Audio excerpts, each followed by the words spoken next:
Bem-vindo de volta, estudantes valentes do livro de Mórmon. Essa semana eu estou colocando um vídeo um pouco mais cedo, porque esse final de semana vai ser meio corrido aqui em casa, então eu quis adiantar um pouco, tá bom? Ainda bem que a designação dessa semana foi bem curtinha, né? Somente 4 capítulos. Comparando com algumas semanas atrás, né? Onde a gente teve 10, 11 capítulos, né? Na fase das guerras lá, né? Então tá bem tranquilo. Essa semana, então, o Vem Segue-me, ele traz os capítulos do 13 ao 16 do livro de Elamã, né? E com isso a gente vai terminando o livro de Elamã, né? E vamos entrar semana que vem em terceiro Nef. E você sabe o que a gente vai ver semana que vem? O nascimento de Cristo.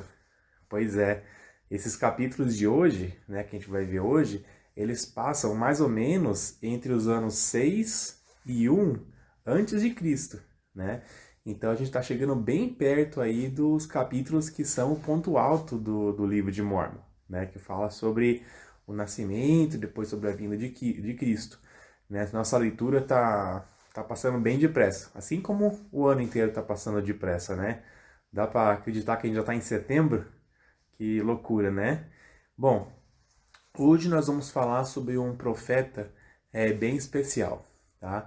O profeta Samuel, que, né, a maioria das pessoas conhecem ele como Samuel o Lamanita. Eu adoro Samuel, né? Durante a leitura aqui eu vou ver se eu comento algumas características de Samuel que eu acho que fazem dele um profeta bem especial. Vamos ler lá no capítulo 13, começar o capítulo 13, no versículo 1, para a gente ver um pouco, dar uma lembrada do que estava acontecendo, né, quando a gente chegou nesse capítulo. Então, 13, o versículo 1. E então aconteceu que no 86º ano continuaram os nefitas a praticar iniquidades, sim, grandes iniquidades, enquanto os lamanitas se empenhavam em guardar estritamente os mandamentos de Deus, segundo a lei de Moisés. Então, semana passada, nós estudamos sobre o ciclo do orgulho e como os nefitas estavam dando voltas e voltas nesse círculo, sempre, né, muito rapidamente esquecendo do que Deus fazia por eles e entrando em um estado de orgulho. Por mais que Nef e seu irmão Lei tenham tentado, né, e olha que eles tentaram bastante ensinar, né, a maior parte dos nefitas não ficavam muito tempo obedientes e humildes, né? E de acordo com o que a gente leu aqui, os lamanitas, pelo contrário, eles estavam firmes, né? Trabalhando duro ali para continuarem obedientes aos mandamentos de Deus, pelo menos aquelas coisas que eles conheciam até então, que era a lei de Moisés. E é interessante, né? Porque na maior parte do livro de Mórmon, o cenário era justamente o contrário, né? Os nefitas, que eram o povo justo, né? Que queriam viver em paz, em segurança, e os lamanitas que gostavam de matança e roubar, né? E acumular riquezas, né? Então, aqui está ao contrário. Vamos ler agora lá no versículo 2, né? O que aconteceu. E aconteceu que nesse ano chegou à terra de Zaraela um lamanita chamado Samuel, que começou a pregar ao povo. E aconteceu que ele pregou arrependimento ao povo durante muitos dias, e expulsaram-no, e ele estava prestes a voltar para a sua própria terra. Então chegou Samuel, né?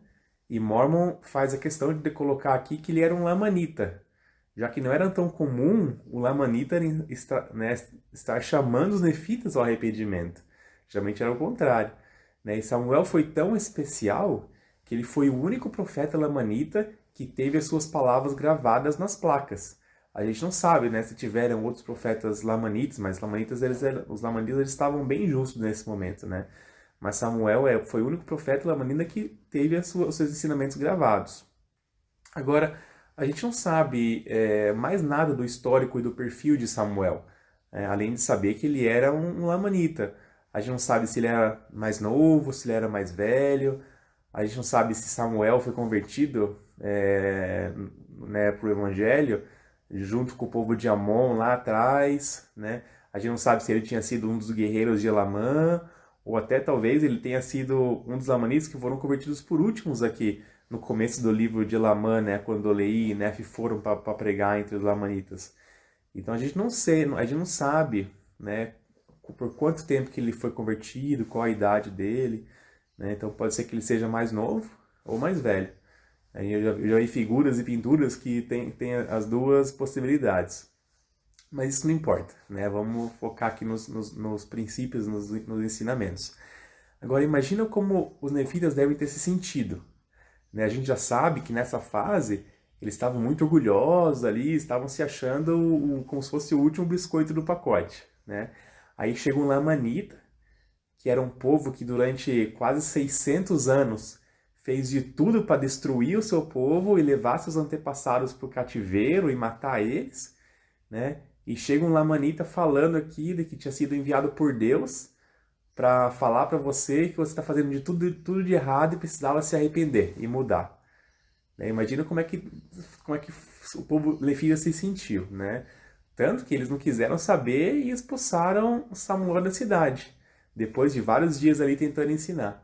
Aí Samuel, o que ele estava fazendo? Ele estava voltando para sua própria terra, né, para sua própria casa, e vamos ver o que aconteceu, ali no versículo 3. Mas eis que chegou a ele a voz do Senhor, ordenando-lhe que voltasse e profetizasse ao povo tudo o que lhe viesse ao coração. A gente já viu essa história antes, não é? Não parece muito com o que aconteceu lá com Alma, quando ele foi expulso de Amonia pela primeira vez? Quando apareceu um anjo, lembra? E o que o anjo falou para ele? Falou para ele voltar. Lembra dessa história? Eu lembro que naquela mensagem, naquele vídeo, eu tinha falado, né, que eu imaginava um diabinho assim no ombro de Alma, falando para ele, né, você tá louco? Os caras te expulsaram da cidade e não querem nem te ver pintado de ouro? E você vai voltar para lá? O que você vai falar? Né? Como que você vai convencer as pessoas a te ouvir? E eu imagino a mesma coisa aqui com Samuel.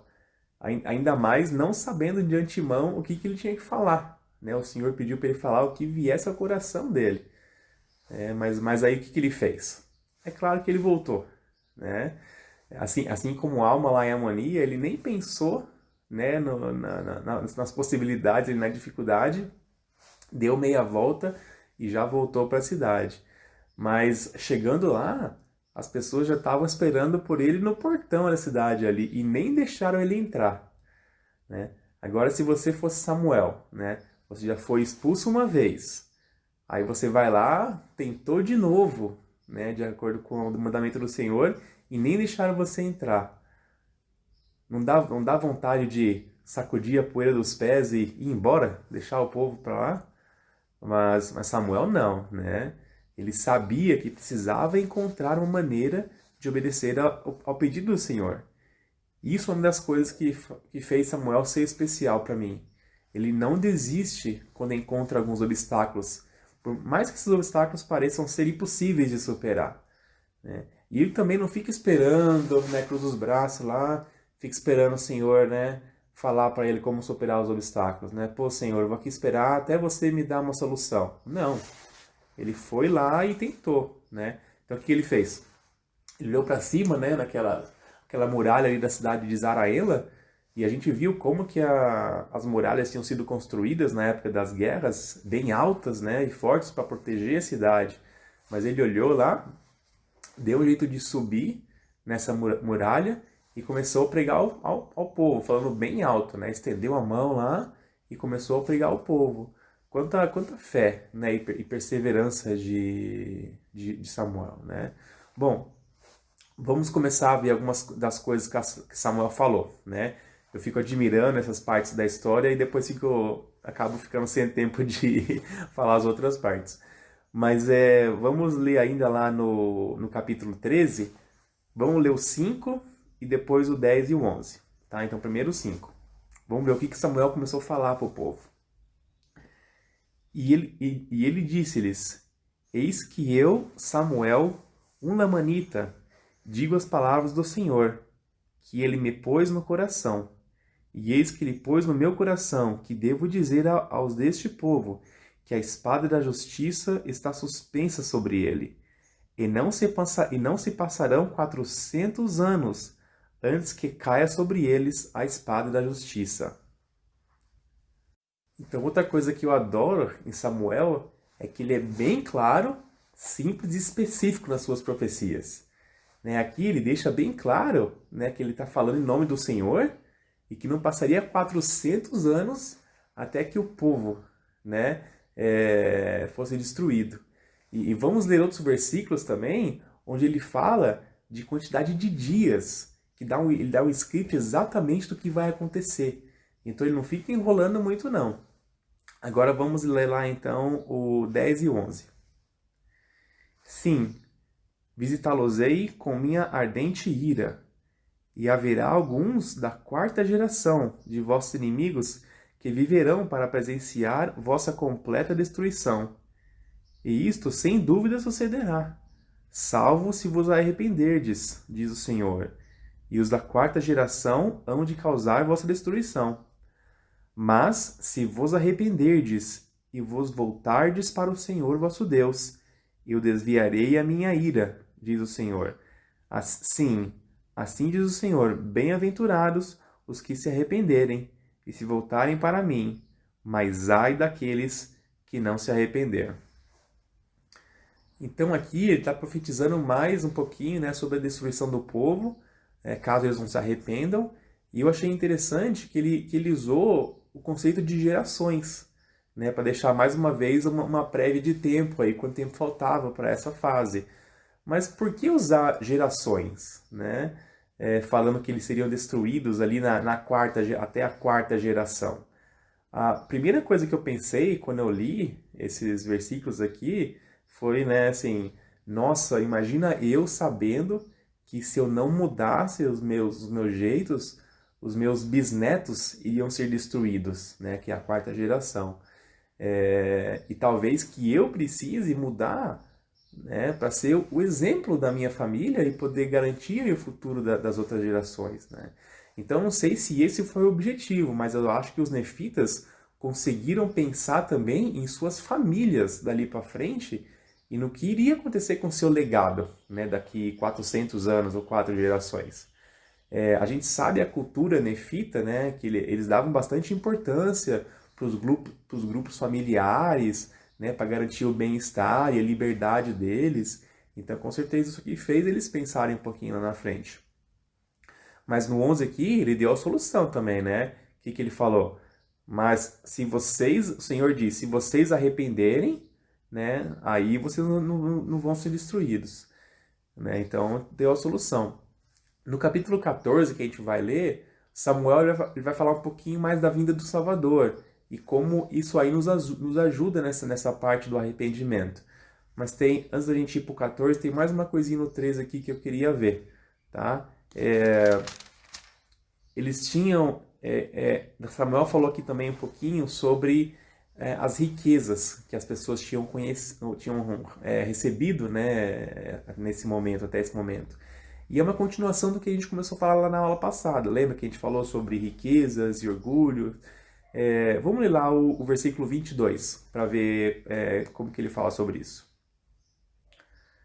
Não vos lembrais do Senhor, vosso Deus, nas coisas com que ele vos abençoou, mas sempre recordais vossas riquezas, não para agradecer ao Senhor, vosso Deus, por elas.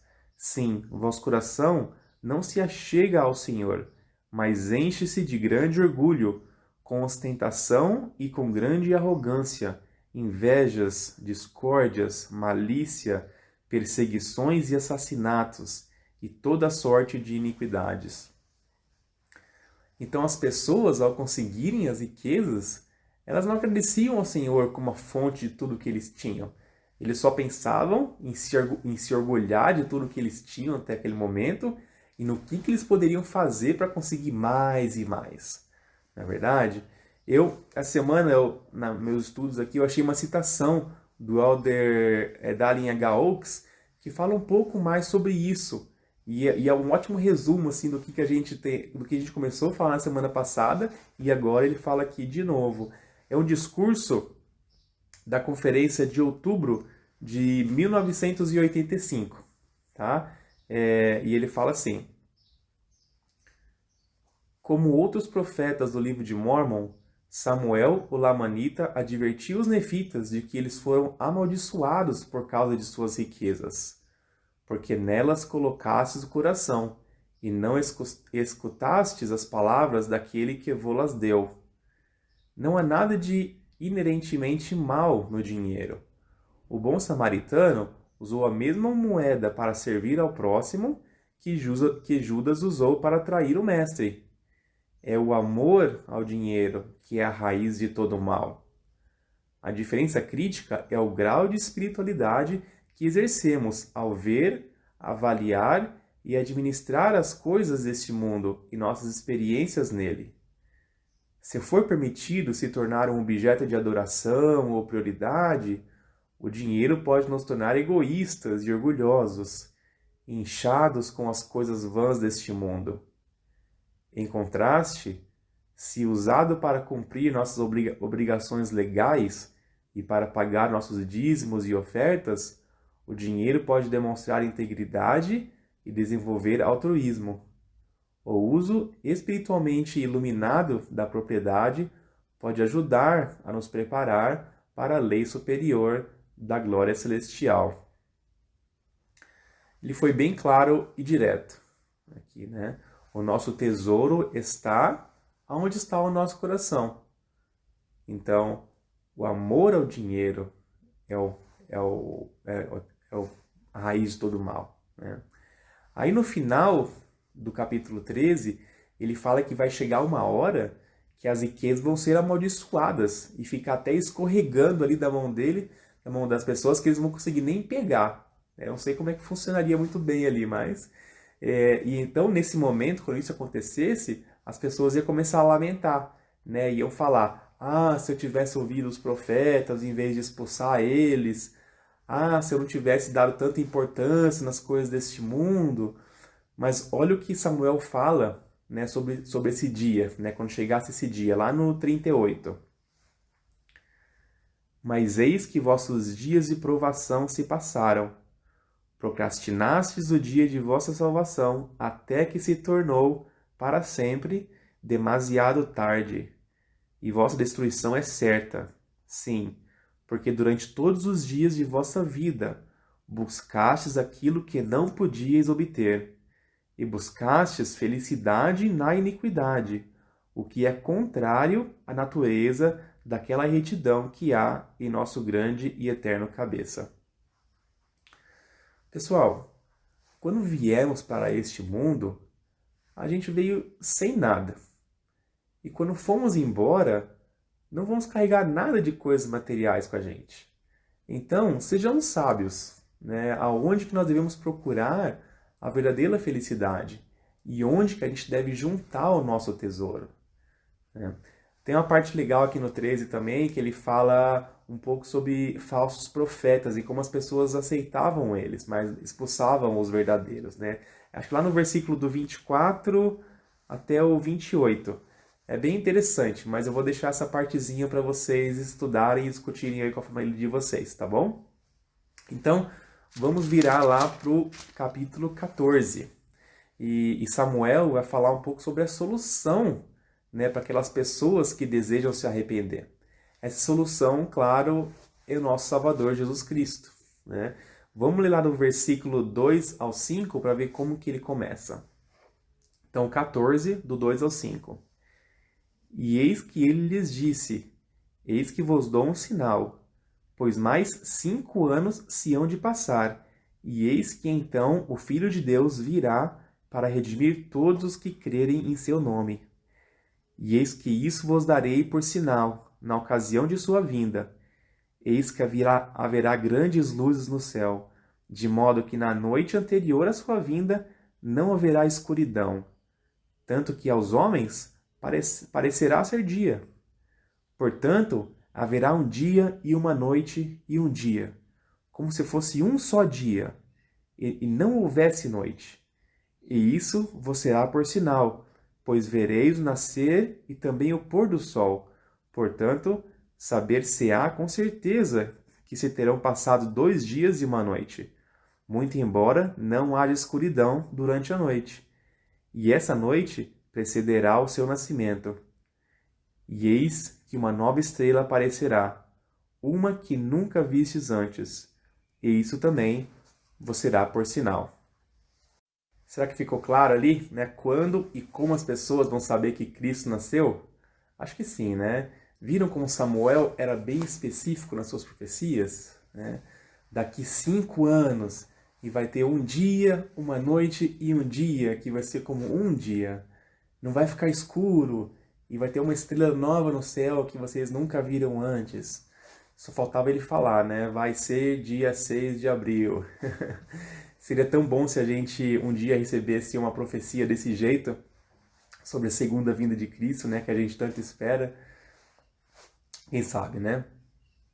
Para ver o contraste disso, vamos ver os sinais que ele profetiza sobre a morte do Salvador. Lá nos versículos 20 e 21. Mas eis que, como vos falei a respeito de outro sinal, o sinal de sua morte, eis que no dia em que ele padecer a morte, o sol será obscurecido, e recusar-se-á a dar-vos a luz, e também a lua e as estrelas, e não haverá luz sobre a face dessa terra pelo espaço de 3 dias, desde a hora em que ele morrer até o momento em que ressuscitar dos mortos.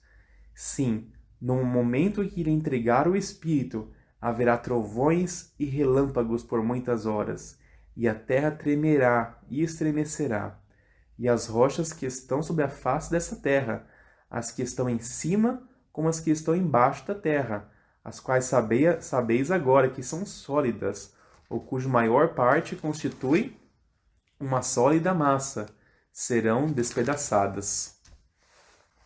Interessante esse finalzinho, né? Quando ele fala, e agora vocês sabem que as pedras debaixo da terra são bem sólidas, pelo menos a maioria delas, né? Vai ver que por causa de perfurações ou construções, eles descobriram que o terreno ali era muito rochoso, não sei, mas interessante. Mas não é maravilhoso o contraste que esses sinais mostram? Quando o Salvador chegou ao mundo, né, no seu nascimento, o céu deu sinais ali, né, manifestações de luz e clareza. E é isso que o Salvador é em nossa vida. Luz, né, paz, esperança, ver as coisas com mais clareza. Já na sua morte, naqueles 3 dias que o mundo ficava sem a sua presença, tudo ficaria escuro, em trevas, trovões e tempestades tomaria conta de tudo. Ele também dá detalhes aqui de como teria tremores de terra e a terra se abriria e as montanhas iam cobrir a cidade, tudo ficaria destruído, né? Tem outros versículos aqui que ele fala tudo isso. E quando estava lendo aqui, eu lembrei de uns dois anos atrás, eu acordei uma noite e estava chovendo muito, né, do lado de fora.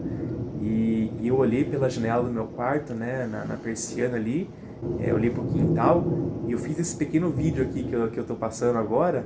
E é incrível, né, esses raios, né, e como mesmo dentro do conforto da minha casa, eu me assustava e ficava com medo da escuridão. Eu imagino que minha vida seria sempre assim, sem Jesus Cristo, para me dar a luz e a esperança de um novo dia depois das tempestades, né? Como eu sou grato por esse sentimento que ele me traz e me faz sentir no meu coração. Então, depois de falar sobre o nascimento de Cristo, Samuel ele fala algumas coisas importantes sobre o plano de salvação. E bem especificamente, o papel de Cristo nesse plano. Vamos ler lá os versículos 12 e 13 do 14.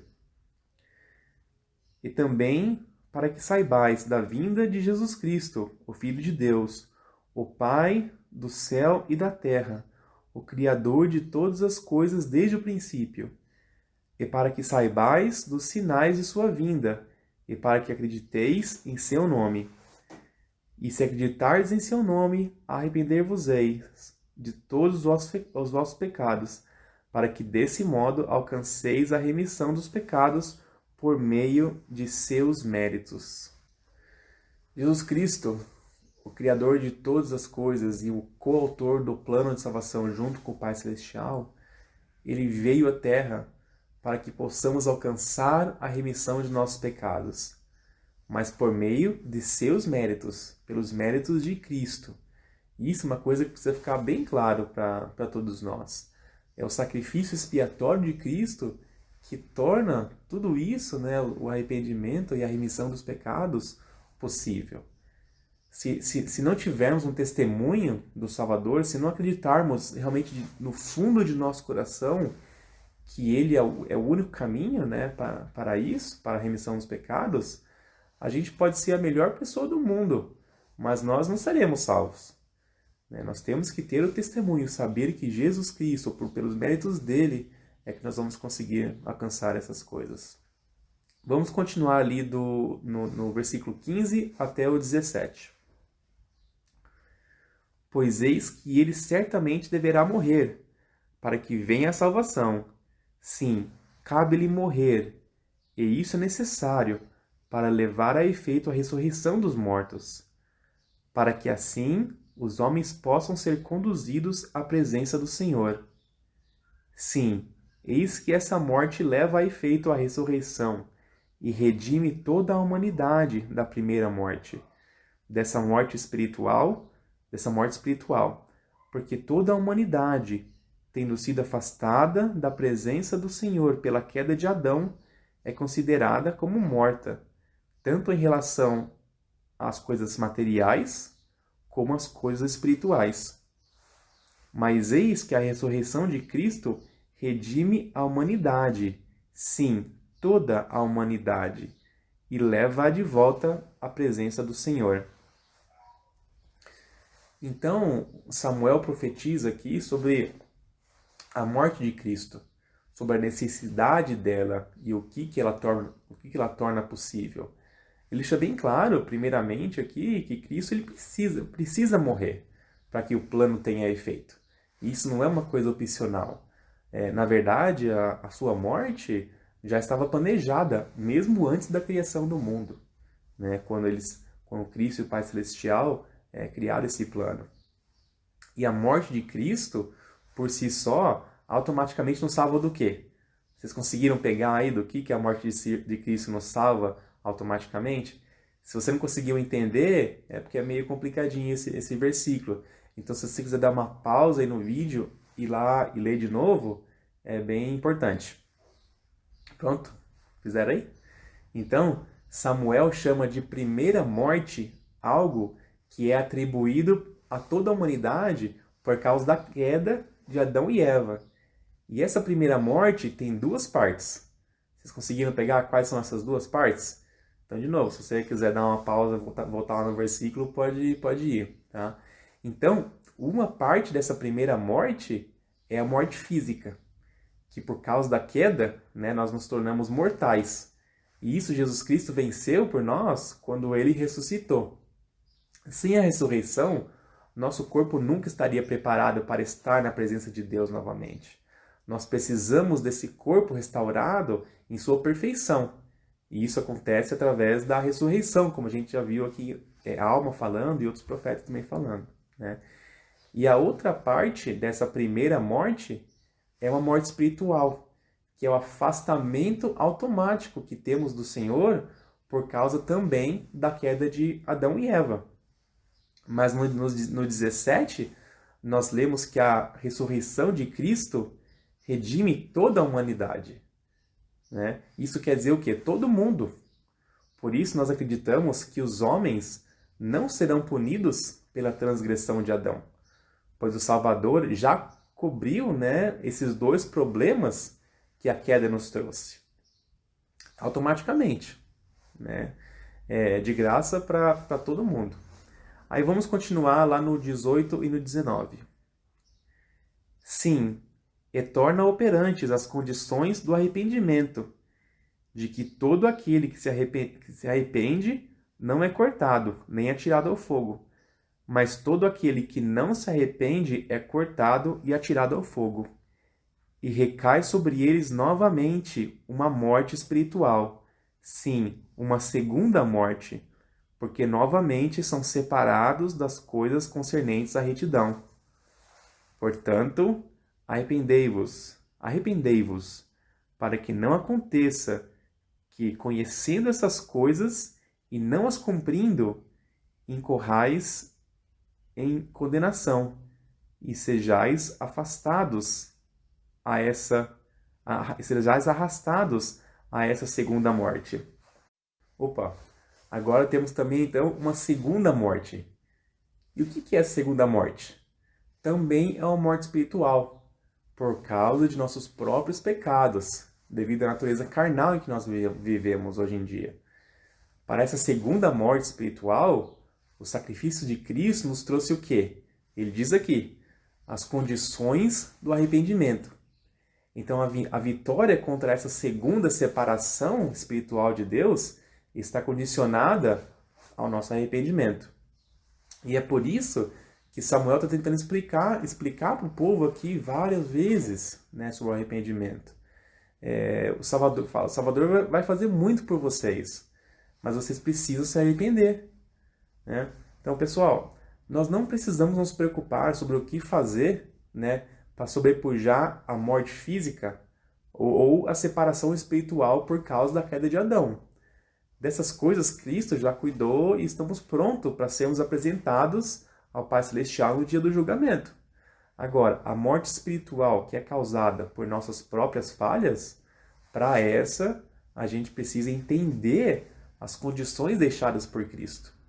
Cristo, no seu evangelho aqui, ele nos explica, né, a melhor maneira de cumprir essas condições de arrependimento. Só então nós vamos poder, né, viver aí confortáveis na presença do Pai Celestial. É um sofrimento temporário, né, porque nós sofremos quando lutamos contra o homem natural, contra os desejos do homem natural. Mas a recompensa eterna é muito grande. E isso é exatamente ao contrário do que Satanás nos oferece. Né? O que Satanás nos oferece? Alegrias e prazeres temporários para uma eternidade de remorso e arrependimento. Vamos pular agora para o capítulo 15. E no 15, Samuel fala sobre o exemplo dos lamanitas, que por muito tempo foram um povo bastante iníquo, né, e castigado pelo Senhor, mas mesmo assim eles conseguiram se converter, né, e depois que eles tiveram a oportunidade de experimentar o Evangelho, né, e depois que eles se converteram, eles ficaram firmes até aquele momento. E por causa dessa razão, o Senhor estava prolongando os dias deles na terra, né, e favorecendo eles em relação aos nefitas. Eu gostaria de ler aqui o versículo 3 com vocês.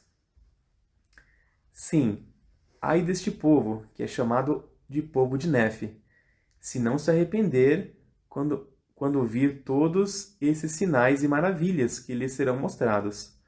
Pois eis que foi um povo escolhido pelo Senhor.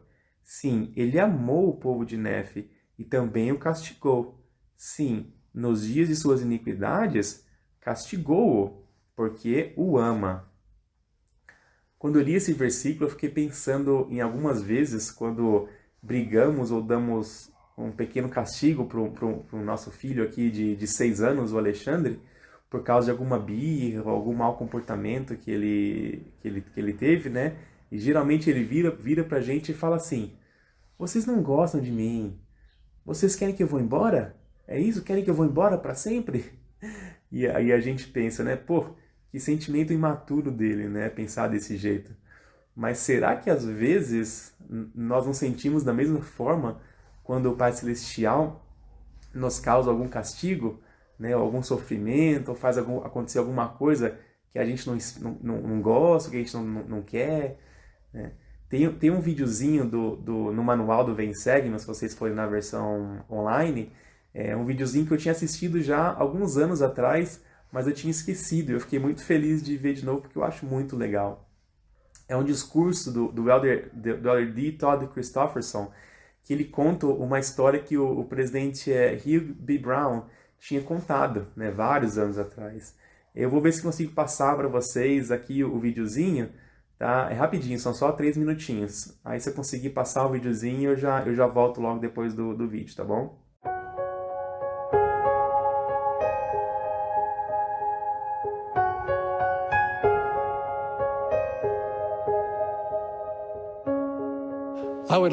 Gostaria de falar de determinada atitude prática que precisamos adotar se quisermos alcançar as expectativas de nosso Pai Celestial. É o seguinte: aceitar de bom grado e até mesmo solicitar a correção. O elder Hugh B. Brown contou a história da compra de uma fazenda em más condições anos atrás. Ao limpar e consertar sua propriedade, ele se deparou com um pé de groselha que tinha crescido demais e não estava dando frutos. Ele o podou drasticamente, deixando-lhe apenas pequenos galhos. Então viu uma gota semelhante a uma lágrima brotando da ponta de cada um daqueles galhos podados, como se estivesse chorando, e pareceu-lhe dizer: "Como pôde fazer isso comigo? Estava tão grande e bonita, e agora você me reduziu a isto. Todas as plantas daqui vão olhar para mim com desprezo. Como pôde fazer isso comigo? Pensei que você fosse o jardineiro aqui. Olhe, pequeno arbusto, sou o jardineiro aqui e sei o que quero de você. Não quero que se torne uma árvore de frutas ou sombra. Quero que seja um pé de groselha. E algum dia, groselheira, quando estiver carregada de frutos, você vai dizer: obrigado, senhor jardineiro, por amar-me o bastante para podar-me." Anos depois, o elder Brown tinha possibilidade de ser promovido a general, mas apesar de estar qualificado, a promoção lhe foi negada por ele ser mormon. Continuando sua história, o elder Brown lembrou: "Peguei o trem e voltei, sentindo-me arrasado e cheio de amargura na alma. Quando cheguei a meu alojamento, joguei meu cap na cama, cerrei os punhos e agitei-os para o céu e disse: Deus, como pudeste fazer isso comigo? Eu fiz tudo ao meu alcance para qualificar-me. Como pudeste fazer isso comigo?" Então ouvi uma voz, era minha própria voz, e ela dizia: "Eu sou o jardineiro aqui. Sei o que eu quero que você faça." A amargura saiu de minha alma e caí de joelhos, ao lado da cama para pedir perdão por minha ingratidão. E agora, quase 50 anos depois, dirijo-me a ele e digo: obrigado, senhor jardineiro, por podar-me, por amar-me o bastante para corrigir-me. Todos podemos alcançar as expectativas de Deus, independente de nossa capacidade e nossos talentos. Oremos para receber sua correção inspirada pelo amor. Em nome de Jesus Cristo. Amém.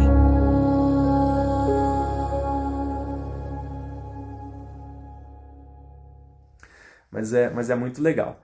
É bom sabermos que nós temos um jardineiro bem competente para poder podar ali, de vez em quando, os nossos galhos um pouquinho, né? Quando a gente precisa ser podado. É bem legal esse vídeo. No capítulo 16, aqui, Mormon ele resume o que acontece com as pessoas que tinham ouvido Samuel falar lá no alto da muralha. Vamos ler lá do 1 ao 3 para ver o que aconteceu no capítulo 16.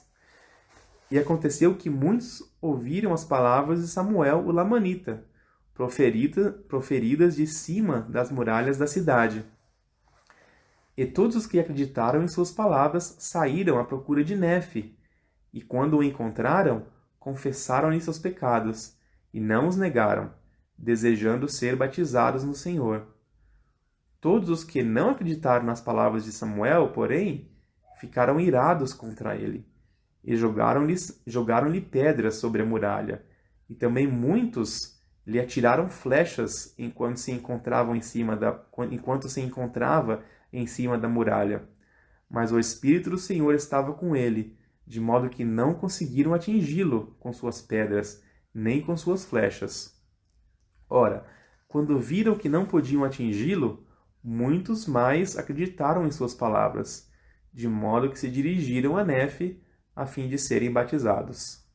Então a mesma mensagem, né, foi dada para todo mundo. Assim como o Evangelho hoje em dia está disponível para todas as pessoas. E os membros da igreja se esforçam para compartilhar, né, o Evangelho com as pessoas do mundo inteiro. Mas algumas pessoas aqui, né, elas escolheram abrir o coração e acreditar em Samuel. E elas fizeram o quê? Procuraram Nefe para serem batizadas e se unirem à igreja. Mas outras pessoas escolheram o quê? Endurecer o coração e negar tudo aquilo que eles tinham ouvido.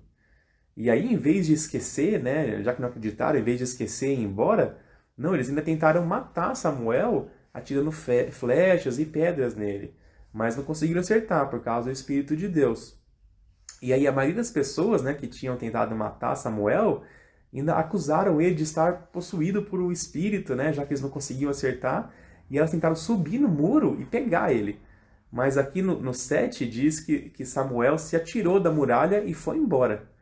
Agora, eu não sei se quando diz aqui que ele se atirou, se quer dizer que ele desceu ou se ele precisou pular mesmo, né, dali. O importante é que ele conseguiu fugir e deixou aqueles nefitas iníquos para trás.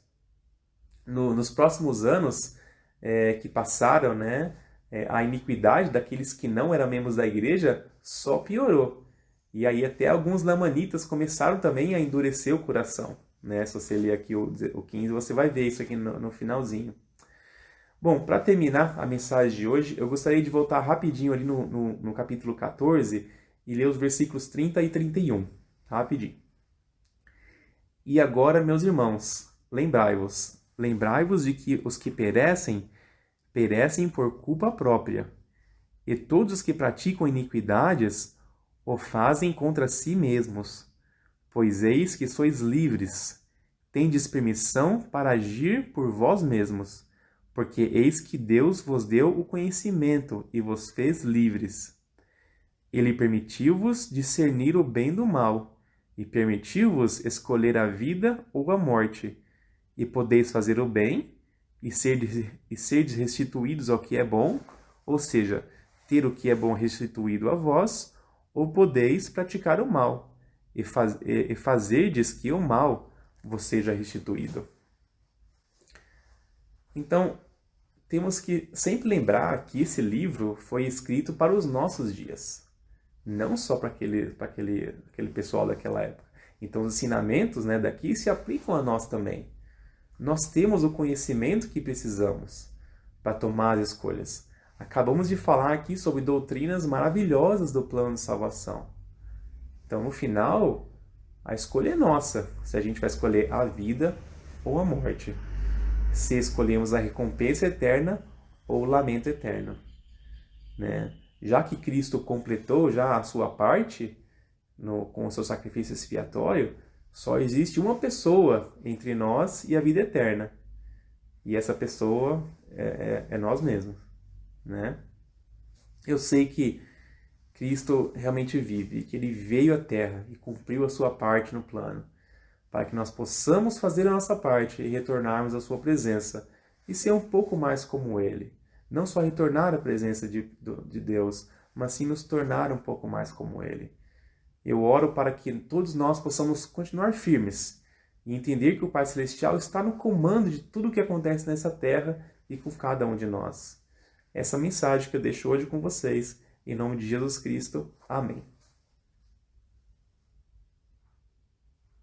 Obrigado por assistir a mais esse vídeo. Aproveite para deixar o seu gostei e se inscrever no canal. Não se esqueça de estudar as Escrituras com sua família. Vou deixar o link na descrição para o vídeo da designação dessa semana para as crianças. Um ótimo feriado e uma ótima semana.